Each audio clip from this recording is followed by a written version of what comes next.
Veliki pozdrav, dragi moji pratioci, evo me u Vozućoj, ovdje kod mjesne zajednice. Pa ugledao sam ovog čovjeka. Čovjek je zaista u veoma teškoj situaciji. Kako je, gospodine? Dobro, kako ste vi? Recite mi nešto više o sebi. Pa ja sam Selimović Fehim, rodom iz Konjević polja. Da. Opština Bratina, selo Pobuđe, zasao Kjela. Da. I kad smo pali Konjević polje Cerska, ošli smo u Srebrenicu, bili u Srebrenicu izbjeglice, došli smo u Bozovuću, prvo u Banoviće, Bozovuću, sad smo u Zadović, maj brat. A ovdje smo živjeli u ovoj zgradi, dok je mama i baba živi, bila Ara Rahmet im duši. U mešnom stanu idemo Ara Rahmet mu duši. Ovdje nas je snimala federalna televizija, 2022. godine, 1. juni, pola 8. Berina Pašalić, novinarka iz Zenice, Amina Demić. Bili smo na federalnoj televiziji 2022. godine, 1. juni u pola 8, 2 puta udarna vijest. Da. Bili smo tata brada. Ja sam invalid, kad sam imao 2 godine, dobio sam pogrešnu injekciju. Imam paraliza 7 cm noga kreća. Išao sam za penziju, nisam prošao. Jer nema doktor dati kuvertu para, oni ljudi koji su zdravi, koji ne treba penzija, mogu ići. Ja i brat živim u Zadovićima, imam 2 brata ovdje. Brat ima epilepsiju, 7. sepi je najjači. Kad su brata ubili u Počaru, on je bio sa mamom, sa bratom. Ovaj brat Hazir što je sa mnom, imao je 9 godina. A brata što su nam ubili, imao je 14 godina.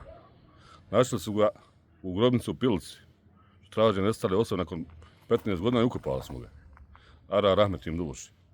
Znači, bio sam u armiji sa ovakvom nogom, sa 17,5 godina, kao maloljetnik. 17 mjeseci. Imam 119 maraka od vojske. A dok smo živjeli u Vozuću, morao sam kredit dići, imam još kredita 1070 maraka. Da platim kirije. Dole nam dali stan u Zadovićima, opština, sam fajala opštini. Ali taj se stan plaća 33 marke mjesečno. I nisu stali za 2,5 godine. Znači, sad ja trebam platiti tu, ili su mi poslali da predam ključeve, da najvratim stan. Znači, prošle godine drva nismo imali. Hrane, odjeći, ove godine. Znači, samo zivka ljude, šalje povrke i plus lijekove, dažbina, struja, voda, komunalije. I šta da kažem više? Nemam šta reći, ko može da pomogne, neka pomogne. Da, i šta je sad tvoj najveći problem pored toga? Pa moj najveći problem sad da ja platim za 2,5 godine opštini stan. Koliko je mjesečno? Mjesečno je oko 32 marke 90 peniga, 33 marke. 33 marke mjesečno plaćaš? Jeste, a to je zgrada za socijalne slučajeve. Da. Međutim, oni nisu stali svaki mjesec račune. I znači, to je se sad za 2,5 godine skupilo, ima tu puno para da se naplati. I onda struja, voda, komunalije, gdje su lijeko, treba zabrati sad 22. dići lijeko, nisam imao para. Onda hrana, jesu meni ljudi davali. I veš mašine, i električni, i frižidere, ali dok mi je bio brat u bolnici, Fem je morao prodati tu, što je koštalo 1.500 maraka za 450-500 maraka. Svako hoće 80 maraka, 50 iz Bozovuće do Zenice. Plus onaj lijeku, ko da idem na turneju, plus hoće da jedu, hoće sokove. Znači, hvala narodu što je pomogao. Ali ne mogu ja svaki dan zivkati ljude, slati porke i zvati. Hvala mu ujutru u uzli. Jedi vela voće, povrće, Zadoviće, Arnesu bratu, Ben kompaniju Živinice, S-Line, Aldin Zanunović i mnogim ljudima, Vehid Kudumović. Jesi se obraćao Nuragi u Zadovićima? Ja sam se obraćao, pomagao mi je. Pomagao mi je, ne mogu reći da mi nije pomagao mi je tačka ba. Živjeli smo u ovom stanu, onda smo živjeli kod Bijelog, u onaj man. Da. I kad smo ošli u Zadović, brat rekao je, trebala mi pomoći tačka ba drva spremiti. Rekao da mi je dao drva, nije mi drva dao. Ja sam malo se naljutio, ni sad hoće pomoći tačka ba, ni onaj Nurag. Ja sam samo rekao, što mi niste onaj drva dali, ništa više. A možete li raditi, gospodine, jeste u snazi da radite? Pa nešto lakše? Još sam ja umjesto u onaj snazi. Ali ja sad ne mogu voziti kolica betona. Koja vam je noga kraća? Evo desna. Evo desna. Evo. Sad kada stanem, evo, pogledaj. Desna kraća. Ja, 7 cenata, evo vidiš. Pa jel se moglo to šta napraviti, neka preteza, nešto? Pa moglo je, mene su zvali... Ima neke obuće koja je deblja na toj strani. Mene je zvala pomostačka ba. I rekli su mi samo specifikaciju da napravim u Zenici. Ima privatna klinika. Da. Da im oni pošalju predračun. Oni će tu platu 450 do 500 maraka. Ali ja jednom zagovorio termin, nisam uspio otići, nisam para imao. I žena mi kaže, nemoj me zvati pa ime, znaš. Bio sam dogovorio termin u 9, nisi došao, znaš. Ja imam i brojeve od te klinike, imam pomostačka ba, ali ne mogu ja otići nekoga zvati, znaš. Oni bi to uplatili. Da. I eto, to je to. Socijalnom dani 200-300 maraka za godinu, tako opština je to. Godišnje? Godišnje 200-300 maraka. Socijalno tako opština.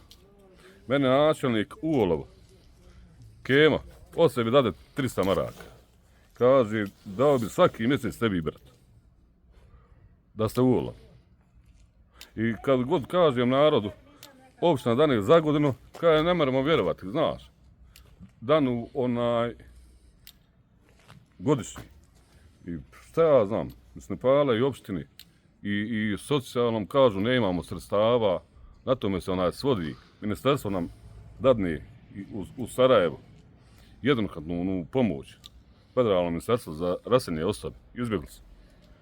Godišnje jednom, kuća je tam napravljena, 7,5-6,5 kuća, ali je to međutim devastirano, treba da se izmalteriše, uključi struja, voda.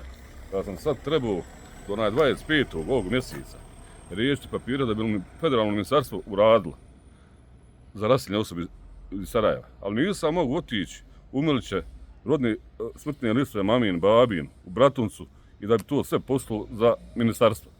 Svako ti hoće 200 maraka, autobusa ne ima. A sa stopanjem ja ne mogu hodati. Možeš se malo gledalcima pokazati kad hodaš koliko imaš problem što ti je kraća puno noga. O, eto. Evo vidi. Slobodno hodaj naprijed da vide ljudi. Evo. Da.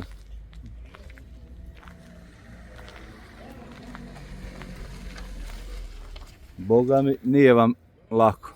Pa nije lako ali hvala Allahu narodu, Bogu kako god hoće narod.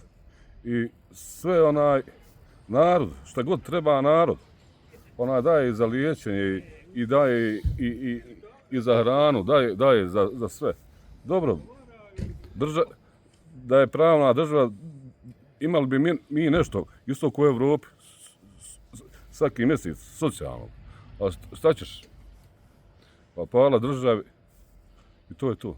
Hvala narodu. Da, znači opstaješ uz pomoć naroda, što ti ko dadne i tako. Uz pomoć naroda, to je to. Znači, ništa više. Da. Boga mi teško, ne možeš da radiš. Težak slučaj. Pa jeste. Ko god hoće, hvala mu. I ko more, i ko nema, opet mu hvala. To je to. Te mi reci koga imaš u porodici svojoj. Pa ja i brat smo u Zadoviću, imam 2 brata ovdje u Bozuću i to je to. Brat je ukupat u Potičara, mama i baba u Bozuću i eto. Rahmetin duš. Ovdje ukopan u Bozuću? Ja, mama i baba. Sve je lako bilo, baba imao slovensku penziju invalidsku, 720 maraka. Kad je umro, sve ušlo, znaš. A niste mogli prebaciti tamo odakle ste rodom? Tamo, čega? Ratunac, odakle ste rodom kad su umrli ti roditelji? Ja. Niste im mogli tamo ukopati? Nismo, njih su ukopali jer narod. Ja. Danas sahrana puno košta.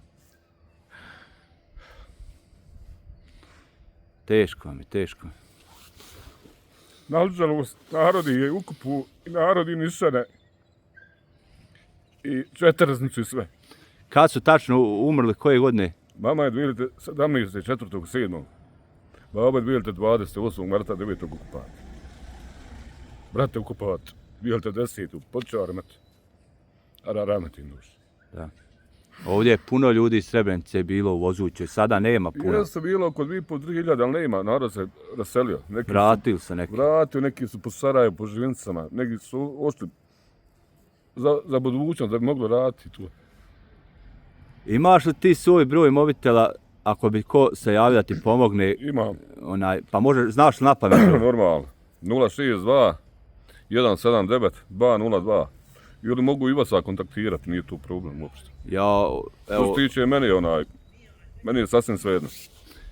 ne mora ništa da ide to preko Ne. mene, ja uvijek kažem da ostavi broj taj čovjek kome je potrebna pomoć i ko želi ti pomoć, javit će se tebi na broj i poslaće vam ako želi Western Union ili nešto. Pa ako hoće, i kogo god hoće, ko neće, opet mu hvala, znaš, mislim. To je tako. Da, da, Hvala i neka svima sretna nova godina, živi zdravi, bilo puno godina. da, Bože zdravlje, ostalo bit će sve. da, tako je. Zdravlje najpreče pa ostalo Ja. sve.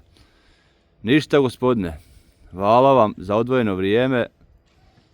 Hvala vama. Nek ste svoju muku sa pratiocima podijelili da vide koliko ljudi ima koji teško žive i Znam. što bi radili ne mogu od fizički je, Pa ne mereš, znači ne. mana i tako dalje. Ja, šta ćeš? Život taki, ja sam u godinama, 52. je godina, nisam ja više, sve je lako bilo dok sam ja bio, dok sam imao 15-20 godina, 25, sad se ne mere ni hodat.